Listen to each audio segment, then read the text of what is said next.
One thing I love about CSS is the 2D transforms.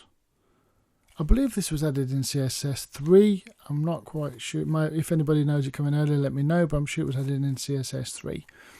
What they did was they added some transforms to allow you to do some animations like rotate and various other things. And you don't need code for it, it's just a CSS styling. One of the things that came in is something I love to use on menu items. Now, like where we had to use a WebKit and a Mars and the border radius for the border radius to allow us to run those corners, we have a similar thing with the transform. So I'm going to add the 3 that I know of, one for things like Safari, one for if it's Internet Explorer, and just the standard one. So first one is WebKit transform. I like to add all 3 just so as you know they're there if you just need them. So we say it's called scale, by the way. 2,2, and then we've got MS, and again transform,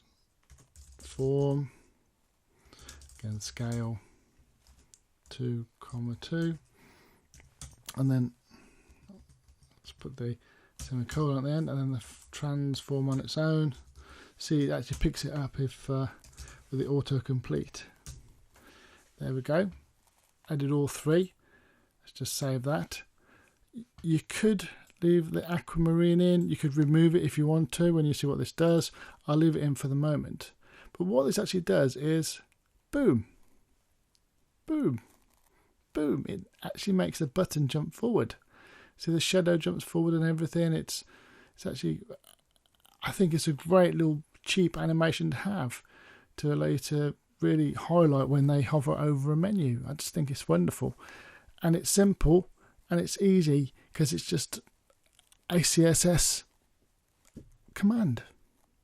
There are other in the transform. As I say, rotates 1. I can't remember them all off the top of my head, but there are other things that are in there, transition and stuff like that. But I think the scale one's quite good in this case for doing these menu items because it really does make the menu stand out.